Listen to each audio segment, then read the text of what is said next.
Hello दोस्तों, मेरा नाम यासिर और स्वागत करता हूं आपके अपने इस यूट्यूब चैनल में। दोस्तों, आज की इस वीडियो में हम आपको बताने वाले हैं मैथ्स। दोस्तों, अगर आप मैथ्स में कमज़ोर हैं तो आपको टेंशन लेने की बिल्कुल भी ज़रूरत नहीं है, क्योंकि मैं मैथ्स इस चैनल पर आपको बिल्कुल बेसिक से पढ़ा रहा हूँ। बेसिक से कहने का मतलब है दोस्तों, बिल्कुल जीरो लेवल से आपको मैथ्स पढ़ा रहा हूँ।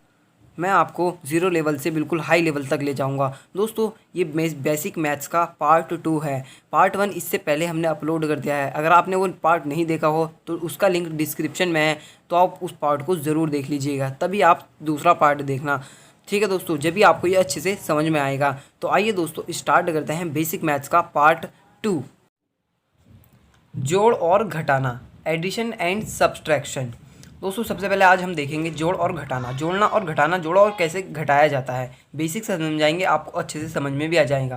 पहला फैक्ट है हमारा, धनात्मक संख्याएं सदैव आपस में जुड़ती है और चिन्ह प्लस का लगता है।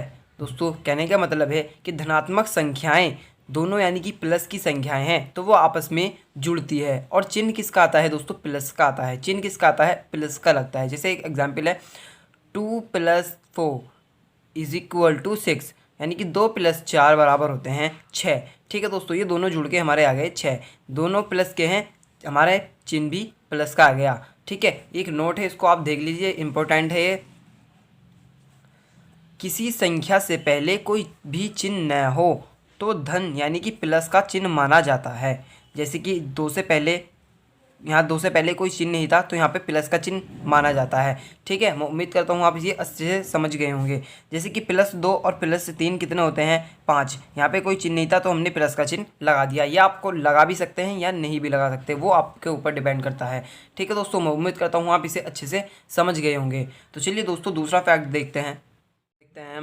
धनात्मक और ऋणात्मक संख्याएं सदैव आपस में घट जाती है और चिन्ह बड़ी संख्या का लगता है। चिन्ह किसका लगता है? बड़ी संख्या का लगता है। धनात्मक और ऋणात्मक संख्याएं आपस में घट जाती हैं, यानी कि एक संख्या प्लस की और एक संख्या माइनस की, तो वो घट जाती है और चिन्ह बड़ी संख्या के साथ वाला आता है। ठीक है, कुछ एग्जाम्पल से इन एग्जाम्पल्स को देखते हैं। +5 - 8, +5 और -8। दोस्तों, एक प्लस की है एक माइनस की है, तो क्या होगा? घटेगी। 8 में से हम 5 को घटाएंगे, कितना बचा? 3। अब चिन्ह कौन सा आएगा? प्लस का आएगा कि माइनस का आएगा? 5 बड़ा है कि 8 बड़ा है? 8 बड़ा है, तो 8 के साथ कौन सा चिन्ह है? माइनस का, तो चिन्ह हमारा माइनस का लग जाएगा। चिन्ह बड़ी संख्या के साथ वाला, जो उनसी बड़ी संख्या होगी उसका चिन्ह हमारा यहाँ पर आएगा। दोस्तों, मैं उम्मीद करता हूँ आप इसे अच्छे से समझ रहे होंगे। तो दूसरा एग्जाम्पल, 16 - 7। 16 में से 7 घटेंगे, 9 बचा। चिन्ह किसका आएगा? बड़ी संख्या के साथ वाला। बड़ी संख्या कौन सी है? 16। 16 के साथ किसका चिन्ह है? प्लस का। प्लस का चिन्ह है, जिस संख्या के आगे कोई चिन्ह नहीं होता वहाँ पे हम प्लस का मानते हैं। मैंने अभी आपको बताया है। तो दोस्तों, यहाँ पे 9 के साथ प्लस का चिन्ह लग जाएगा। अब और एग्जाम्पल, -7 + 16। 16 - 7, यानी कि 16 में से हमें 7 को घटाना है। ठीक है, तो हम कितना बचा? 9। चिन्ह किसके साथ आएगा? बड़ी संख्या के साथ वाला। बड़ी संख्या कौन सी है? 16। 16 के साथ किसका चिन्ह है? प्लस का। प्लस का चिन्ह हमने यहाँ पे लगा दिया है। ठीक है, प्लस का चिन्ह आप लगाओ या मत लगाओ, वो एक ही बात है। ठीक है, अब हमें चौथा एग्जाम्पल देखते हैं। 9 - 11। 9 में से, यानी कि 11 में से हमें 9 को घटाना है, तो 11 में से 9 गए, 2 बचा। चिन्ह किसका आएगा? बड़ी संख्या। बड़ी संख्या कौन सी है? 11। 11 के साथ माइनस का चिन्ह है, तो यहाँ पे हमारा माइनस का चिन्ह आ जाएगा। ठीक है, अब अगला एग्जाम्पल देखते हैं। -11 + 9। 11 में से 9 घटाएंगे, 2 बचा। बड़ी संख्या के साथ वाला, यानी कि 11 के साथ वाला चिन्ह माइनस का है, तो यहाँ पर हमारा माइनस का 2 आ गया। मैं उम्मीद करता हूँ दोस्तों आप दूसरा फैक्ट्स भी अच्छे से समझ गए होंगे। तो चलिए दोस्तों, देखते हैं तीसरा फैक्ट्स। तीसरा फैक्ट है, ऋणात्मक संख्याएं आपस में जुड़ जाती है। ऋणात्मक यानी कि दोस्तों दोनों संख्याएं माइनस माइनस की हो, यानी कि पहले भी माइनस की और दूसरी भी माइनस की, तो वे हमारी जुड़ जाती है, आपस में जुड़ जाती है। और चिन्ह किसका आता है? चिन्ह आता है ऋण, यानी कि माइनस का लगता है। चिन्ह किसका लगता है? ऋण, यानी कि माइनस का चिन्ह लगता है। एक बार और देख लेते हैं इसकी डेफिनेशन। ऋणात्मक संख्याएं आपस में जुड़ जाती है और चिन्ह ऋण यानी कि माइनस का लगता है। कुछ एग्जाम्पल्स हैं, इन एग्जाम्पल्स आपको अच्छे से समझ में आ जाएगा। -4 - 2, दोनों संख्याएं यानी कि ऋणात्मक संख्या, यानी कि दोनों ऋणात्मक है। ठीक है, क्या होता है? जुड़ जाती है, तो 4 और 2 आ गया 6, और चिन्ह किसका लगता है? माइनस, यानी कि ऋण का, यानी कि माइनस के 6 हमारा आंसर आ गया। ठीक है, अब दूसरा, -5 और -5। आपस में जुड़ जाती है तो 5 और 5 होते हैं 10, चिन्ह किसका आता है माइनस का, तो हमारा चिन्ह आ गया माइनस का। ठीक है, मैं उम्मीद करता हूँ आप इसे अच्छे से समझ रहे होंगे। -8 और -6 दोनों माइनस की है तो जुड़ जाएगी, 8 और 6 होते हैं 14 और चिन्ह किसका आएगा माइनस का, जिसकी हमारी डेफिनेशन में पक्का है। ठीक है, चिन्ह हमारा माइनस का 14। मैं उम्मीद करता हूँ आप तीसरा फैक्ट भी अच्छे से समझ गए होंगे। तो और आगे देखते हैं। तो आइए दोस्तों अब देखते हैं हम गुणा यानी कि मल्टीप्लिकेशन। दोस्तों हमने अभी आपको क्या सिखाया है, प्लस यानी कि जोड़ और घटाना। अब हम देखते हैं गुणा यानी कि मल्टीप्लिकेशन। तो आइए दोस्तों, जब हम प्लस की गुणा प्लस से करते हैं तो क्या आता है, प्लस की गुणा प्लस से करते हैं तो क्या आता है प्लस। इसका एक एग्जाम्पल देखते हैं हम। +3 गुणा +2, 3 दूनी के होते हैं 6 और चिन्ह किसका आता है, यानी कि प्लस की गुणा प्लस से करेंगे, प्लस की गुणा प्लस से करेंगे तो क्या आएगा प्लस। ठीक है, जैसा कि हमने आपको यहाँ पे बता दिया है। ये एग्जाम्पल है और ये हमारा क्वेश्चन है। ठीक है, अब हम यहाँ क्या करते हैं, प्लस की गुणा हमने माइनस में करी तो क्या आता है हमारे पास माइनस आता है। इसका एग्जाम्पल लेके देखते हैं। पहला हमने लिया +2, ठीक है, अब गुणा हमारा ऐसे ही, दूसरा हमने लिया -3। ठीक है, अब सबसे पहले हमें क्या करना है, सिंपली गुणा कर देनी है। 2 की गुणा 3 में 2 तिया होते हैं 6। अब हमें देखना है चिन्ह किस चीज़ का आएगा। यहाँ पे प्लस है, प्लस की गुणा माइनस से हो रही है तो प्लस की गुणा माइनस से हो रही है तो क्या आएगा चिन्ह आएगा माइनस का, जो कि हमने आपको यहाँ पे बता दिया है। प्लस की गुणा जब हम माइनस से करेंगे तो क्या आएगा माइनस आएगा। ठीक है, अब देखते हैं तीसरा, माइनस की गुणा जब हम प्लस से करेंगे तो क्या आएगा माइनस ही आएगा। दोस्तों यहाँ पे भी माइनस ही आया था। चाहे प्लस की गुणा माइनस में कर लो या माइनस की गुणा प्लस में कर लो तो चिन्ह किसका आता है माइनस का ही आता है दोनों जगह। ठीक है, मैं उम्मीद करता हूँ आप इसे अच्छे से समझ रहे होंगे। इसका एग्जाम्पल लेके देखते हैं। पहला -4 गुणा, दूसरा +3। सबसे पहले सिंपली गुणा कर लेनी है, 4 तिया 12। अब चिन्ह किसका आएगा, माइनस की गुणा जब हम प्लस में करते हैं तो माइनस आता है, जब माइनस की गुणा हमने प्लस में करी तो क्या आएगा माइनस, यानी कि -12 इसका आंसर हो गया। चौथा फैक्ट देखते हैं। माइनस की गुणा हम माइनस में करेंगे तो क्या आएगा प्लस आएगा।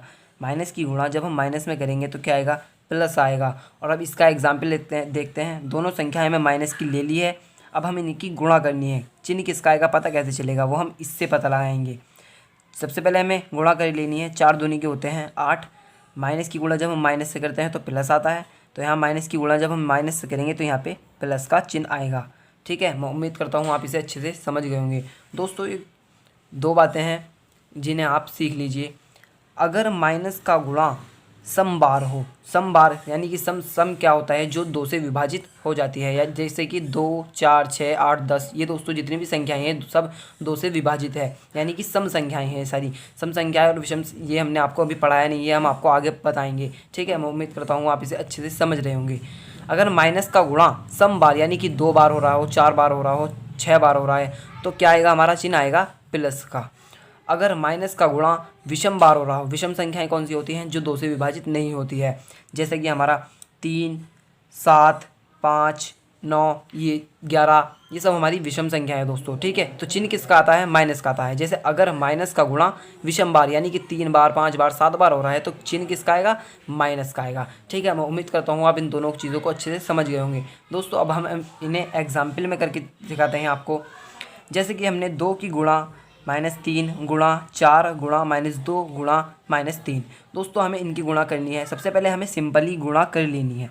2 तिया होते हैं 6, 6 चौक होते हैं 24, 24 दूनी होते हैं 48 और 48 तिया होते हैं 144। सबसे पहले आपको गुणा कर देनी है सिंपली, चिन्ह को हमें ढक लेना है, यानी कि सब कुछ छुपा लेना है।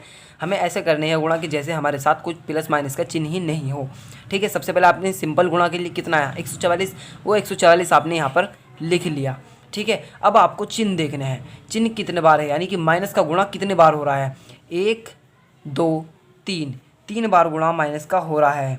ठीक है, 3 बार गुणा हो रहा है तो चिन्ह किसका आएगा माइनस का आएगा। चिन्ह किसका आएगा माइनस का आएगा। सबसे पहले आपको सिंपल गुणा कर लेनी है, फिर आपको देखना है 3 विषम बार है माइनस का चिन्ह या सम बार है। सम बार होता तो हम यहाँ पे प्लस का चिन्ह आता। ठीक है, मैं उम्मीद करता हूँ आप इसे अच्छे से समझ गए होंगे। दूसरा एग्जाम्पल देखते हैं। -3 गुणा -2 गुणा -4 गुणा -5। सबसे पहले आपको सिंपली गुणा कर लेनी है। 3 दूनी 6, 6 चौक 24, 24 पंजे होते हैं 120, 24 पंजे होते हैं 120। सबसे पहले हमने इन सबकी गुणा कर ली। चिन्ह हमने ऐसा समझा जैसे हमारे पास चिन्ह नहीं है। सबसे पहले हमने बिना चिन्ह के गुणा कर ली। अब हम चिन्ह देखते हैं। -1 बार, 2 बार, 3 बार, 4 बार। 4 बार, यानी कि चार चार जो है सम संख्या है कि विषम संख्या है? सम संख्या है, यानी कि 2 से विभाजित हो जाती है। तो चिन्ह किसका आएगा? प्लस का आएगा। प्लस का चिन्ह आप लगाओ या मत लगाओ, ठीक है। मैं उम्मीद करता हूँ आप इसे अच्छे से समझ गए होंगे। तो आइए दोस्तों और आगे देखते हैं। तो आइए दोस्तों अब देखते हैं हम भाग। भाग यानी कि डिवीज़न। दोस्तों इससे पहले हमने आपको गुणा सिखा दिया है। अब देखते हैं हम भाग। यदि यदि अंश और हर के चिन्ह समान हैं, यदि अंश अंश और हर के चिन्ह समान है दोस्तों, अंश यानी कि ऊपर भी प्लस हो और नीचे भी प्लस हो तो धनात्मक मान प्राप्त होगा।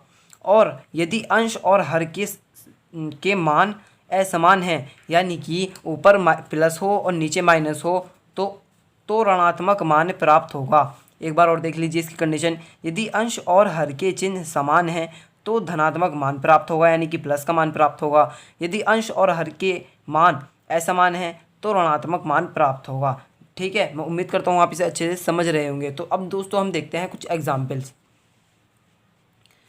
ये एग्जाम्पल्स है, यानी कि अंश और हर में चिन्ह समान हो तब क्या आता है? धनात्मक मान प्राप्त होता है, यानी कि ऊपर भी प्लस हो और नीचे भी प्लस हो तब क्या आता है दोस्तों? हमारा प्लस आता है। यानी कि 2 तिया होते हैं 6, या गया 3, नीचे भी प्लस था और ऊपर भी प्लस था, दोनों चिन्ह समान थे तो चिन्ह किसका आ गया? प्लस का आ गया। मैं उम्मीद करता हूँ आप पहला वाला अच्छे से समझ गए होंगे।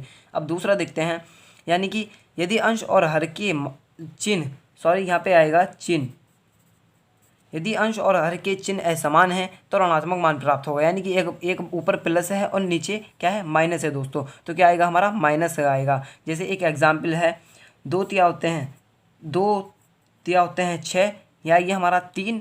अब यहाँ पे ऊपर प्लस का है ये और नीचे माइनस का है तो क्या आएगा? ऊपर प्लस नीचे माइनस हो तो क्या आएगा? माइनस आएगा, या ये हमारा माइनस आंसर के साथ। मैं उम्मीद करता हूँ आप दूसरा भी अच्छे से समझ गए होंगे। अब तीसरा देखते हैं, यानी कि दोनों चिन्ह समान हो तो क्या आता है? प्लस का आता है। जब दोनों चिन्ह समान हो तो प्लस का आता है, यानी कि ऊपर भी माइनस हो और नीचे भी माइनस हो।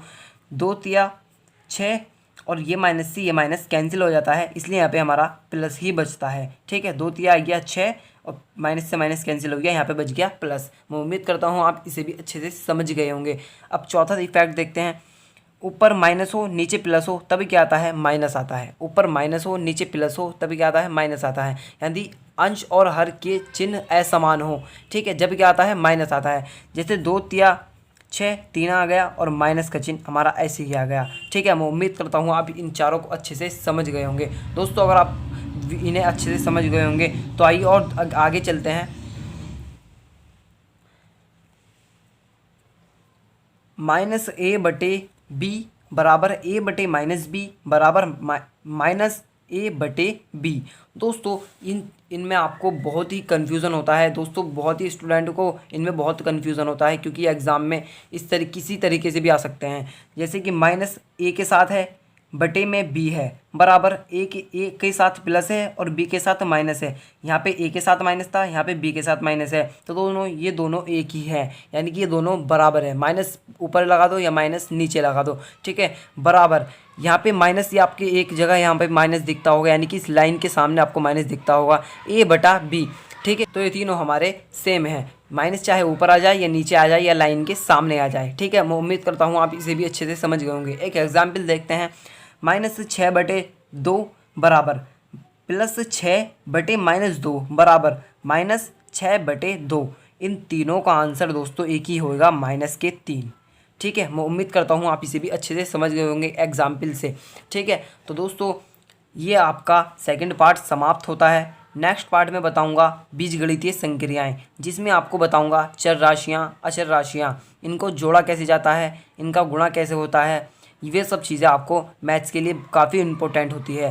तो नेक्स्ट पार्ट को भी आप ज़रूर देखिएगा, सारे पार्ट देखते चलिएगा। कुछ दिनों में मैं गारंटी देता हूँ आप मैथ में स्ट्रांग हो जाएंगे और आप भी मैथ के बड़े बड़े प्रश्नों को सेकंडों में हल करने लगेंगे।